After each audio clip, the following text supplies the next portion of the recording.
With more than 30 deaths, Freedom Square has become the center of one of the deadliest coronavirus outbreaks in the state.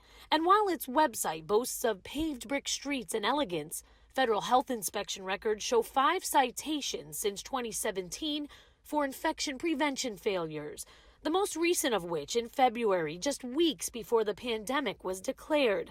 In that report, both a CNA and occupational therapist not wearing proper PPE to aid residents in isolation. In another report, staff didn't change gloves between cleaning up stool and dressing a wound. And in yet another, respiratory equipment left on the floor, open to contamination. But as startling as these citations are, USF research assistant Dr. Lindsay Peterson says they're hardly unique to Freedom Square. About 57% of all nursing homes in the country had at least one infection control deficiency between 2017 and 2019. In fact, the Kaiser Health Foundation reports government health officials have cited more nursing homes for infection prevention failures than any other violation since 2017. Peterson says lack of proper training is partly to blame. These are people who have to get very close to the people they work with. They have to clean them, they have to bathe them, they brush their teeth, they turn them, they dress them. Training is huge. Peterson says a new regulation meant to help with the issue was supposed to go into effect by the end of 2019. It would have required facilities to employ an infection preventionist, someone to oversee training programs on site.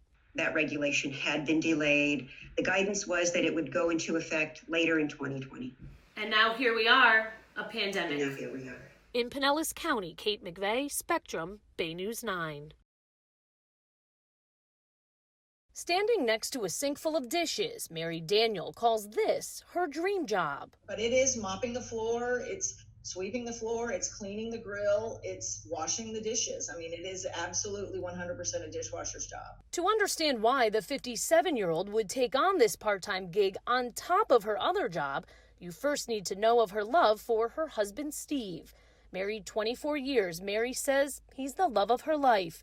And it was a devastating blow when he was diagnosed with early-onset Alzheimer's just 7 years ago. Now in memory care at a Jacksonville area nursing home, Mary had been visiting every evening. That is, until the pandemic hit and the rules changed. I went in to see him on March the 10th, did our normal visit on March the 10th, and they called me on March 11th and they said, you can't come back. We tried 2 window visits and he cried the entire time. I mean, just very rapidly declining, that you could see it in his face. You could see it in his demeanor. Mary made it known to the facility she wanted in any way possible. And with another phone call, she got her chance. And they called me out of the blue and they said, well, we have a position available, a part-time position. Would you like to take it? And I said, yes. And then I said, what is it? And they said, it's a dishwasher. You took the job without even knowing what it was. It didn't matter. It really didn't matter. I mean, it was a way for me to get in. After 114 long days of waiting, Mary went to her first evening shift.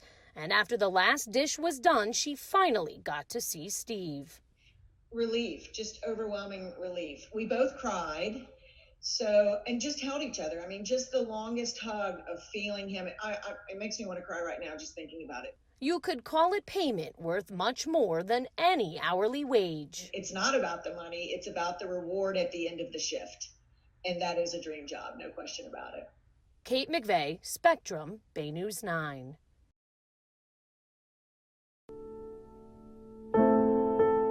She wrote this for me on our anniversary. Thank you for the best 36 years of my life. All such good memories now winding down to begin the new adventure of retirement.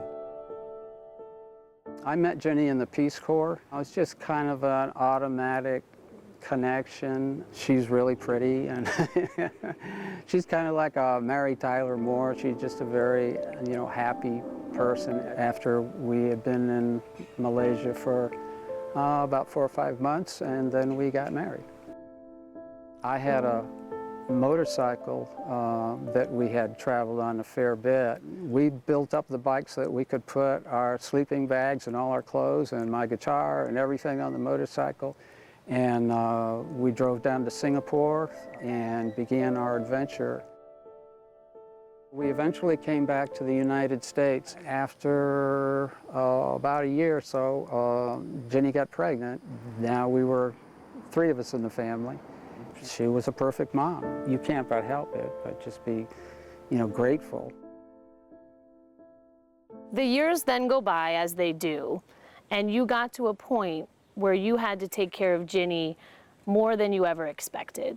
Yes, before she went into the facility, she didn't recognize herself, she didn't recognize me, she didn't recognize the places we had gone. That's why it was so extremely hard. I just couldn't do it anymore. The last couple of years, I've been going 6 days a week. That was my purpose in life, was to be with her, to help her. And then the pandemic hit, and that's where we are right now. We can't connect through a window. I need to be able to put my arm around her. I need to be able to give her a hug. I need to be with her. You finally did get to see Ginny after 5 long months, but it's because she was moved to hospice. To say that's bittersweet is an understatement. I'm very happy that hospice is going to be helping her, but I also know what that means. I'm not prepared to say goodbye. When she passes away, my purpose is gone. Let's see if we can make it another 36 years together. I'll be 99 and you'll be 96. I love you, Ken. Ginny.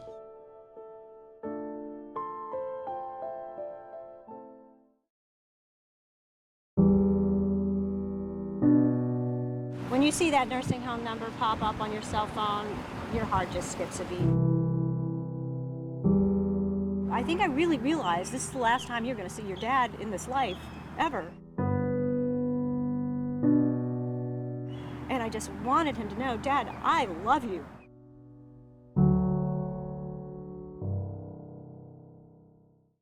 My father's name is John A. Marsh Jr., and he was born in 1929. He went into the Army after high school, and he became part of the Reconstruction in Germany after the war.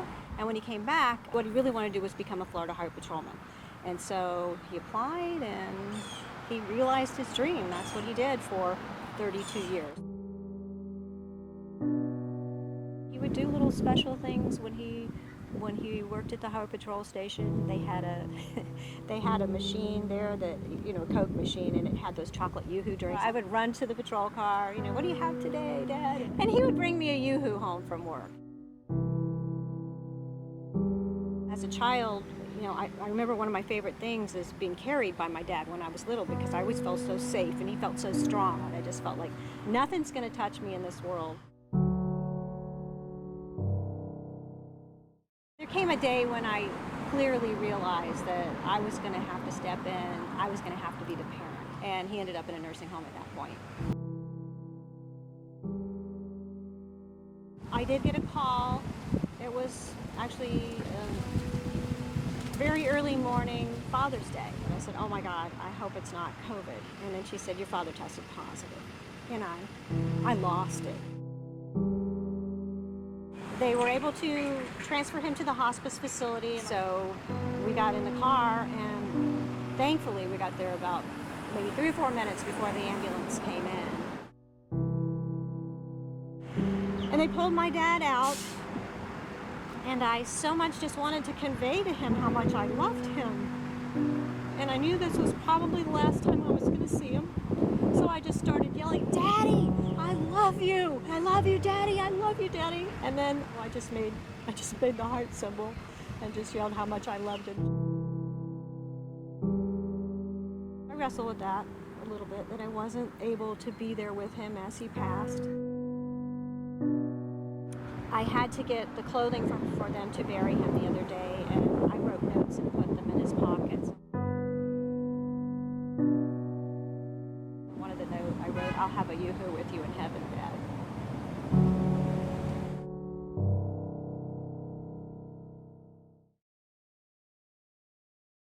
It's a heart-wrenching photo, a woman's final goodbye to her father from the parking lot of hospice care. I just made the heart symbol and just yelled how much I loved him. Devon Irion told us about that moment back in July. And while most of our conversation centered around losing her dad to COVID-19, she also mentioned a detail about his nursing home that got our attention. I found out that the facility where he was had a COVID recovery unit.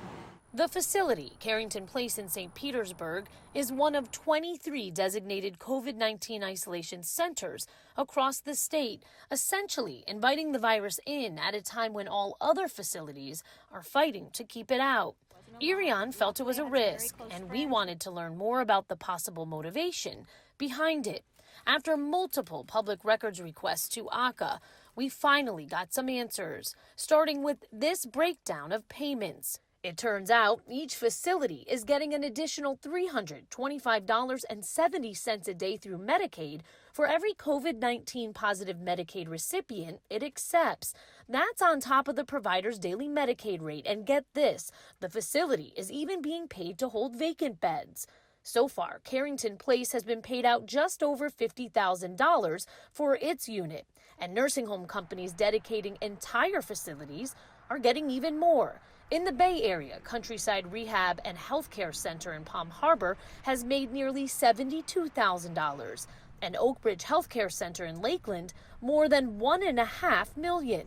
And here's the twist. Both of those facilities are owned by Consulate Healthcare, one of 5 nursing home companies being investigated by Congress over allegations of mishandling the pandemic. As for where the money is coming from, ACA tells us Medicaid funds were used at the start. But as of July, funding is through the CARES Act, meaning Congress, in a roundabout way, signed off on the dollars being paid out to the very nursing home company it's investigating. Kate McVeigh, Spectrum, Bay News 9.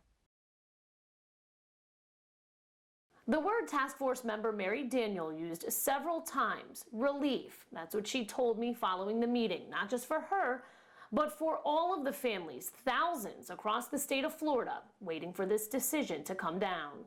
It's been nearly 6 long months, families separated from loved ones in nursing homes and assisted living facilities, watching helplessly through windows as the effects of isolation took hold. They're calling it failure to thrive. They're actually listing failure to thrive on the death certificate. If you've been following our coverage, you're familiar with Mary Daniel by now. She's the woman who took matters into her own hands by becoming a dishwasher at her husband's facility. Then later, she used her newfound platform to get a meeting with the governor. The meeting then led to a task force, with Mary spearheading the push to reopen. A mission completed today as the governor announced he's moving forward with limited visitation. What went through your mind? What was your gut reaction? Absolute relief. I mean, I felt several times that I thought that I was going to cry. Instead, it was the governor who had that reaction. Mary was sitting just to his left when he was momentarily overcome with emotion. To think that some of our actions may have prevented. So do you want to? The governor really took some time to compose himself. He was talking about families that didn't get the opportunity to say goodbye. It was very sincere. Absolutely very sincere. I mean, I was surprised by it, and that he actually listened and really was thoughtful about it and concerned about it, and that it made a difference to him like he showed today. With a decision that will now reunite families after all this time apart. Now, I want to add something here that made me smile. Mary Daniel tells me just before we started our interview, she was in the middle of typing up her resignation letter. She's giving her 2-week notice, knowing that she will now be able to go see her husband without having to wash dishes. Kate McVeigh, Spectrum News. This is Beth Ann Faulkner holding an I love you sign against the window of her mother's room, as close as she could get for 6 agonizing months. The wait has been long. I've been praying every day, hoping that, we could get in. And now that day, finally here, we watched from the Grand Villa lobby door as Faulkner got ready to see her mother in person. A mask, gown, gloves, and face shield, all the PPE needed for her new role as an essential caregiver. Even at 67, I want to see my mom, and I'm very excited. Moments later, their sweet reunion captured on camera. It's me, Mom. It's me. Hi, baby. Oh, that's so good. Oh, I know it is. Back outside, a glowing Faulkner told us how the visit went. It was wonderful. I got down on my knees and gave her a big hug. And she was very excited. What did she say? She said, "Oh, my baby girl." Faulkner's response, words that not too long ago she could only relay through the glass. Good, I love you. Yes. Yes, Can you see me? it's wonderful. In Dunedin, Kate McVeigh, Spectrum, Bay News 9. Normally, this time of year, the conversation in the Grand Villa Lounge would be about the holidays. Family and Christmas presents. But it's 2020, and for long-term care residents, all of that is on hold as they await the vaccine. When you first heard this group was going to be first, what were your thoughts? At first I was a little leery. You know, it seems to have been developed so fast. So that gave you pause. Yes, it did. But then I decided, let's get the show on the road. Did you feel the same way as Susan, a little leery at first? No, not really. They've done this before. They had the science. They're doing the best. It'll go away like everything, and it won't come back. Carol, when you hear David talking about being ready the minute it was announced, did you feel the same way? Were you ready? Yes, I assume that it is safe, but I think we should be the last people to get it, not the first. Younger people should get it first. That's very selfless because you all are so vulnerable. It's not selfless, it's the way it should be. I'm 86 years old. How much time do I have left? I've had a good life. If I get it, I get it. It's not the direction I expected the conversation to take, but all three agreed to think this entire time we've been on the outside, worried about them, and all the while they've been inside, worried about us. Kate McVeigh, Spectrum, Bay News 9. A 20-story building towering over Boca Ciega Bay. It's the place Jim Donarski calls home. He showed us around today, a welcome visit considering the past 10 months. Have you gotten a little bored in here? What has it been like? You haven't been able to really see family. No, and they cut out the activities and that, and as you can see, they brought my lunch in. But Jim's in good spirits. Chatting with him, I got the feeling that's how he always is. Upbeat, showing off both the view of the water and of his family. Their photos hung proudly on the wall. Have you missed them? Have you missed the kids? Well, of course. My daughter especially. You ladies control this world, boy. You can Your think of sons all... are going to hear that you missed her the most. Yes. And to see them again, to hold and hug them. It's a thought that got Jim up bright and early this morning to wait for the vaccination team from CVS. Oh, my God, it's suspenseful. But Jim was ready, sleeve rolled up, charming, even the pharmacist. Yeah, I think that's the hardest arm I've had yet. Well, how about that? The 89-year-old will be quick to tell you it's from years of playing football. Should I flex? Easy laughter that can almost make you forget the seriousness of the situation. Though Jim quickly reminded us the visitors he wants most, his beloved children, before it's too late. But when you can see the person and actually look at them and touch them, precious. Kate McVeigh, Spectrum, Bay News 9.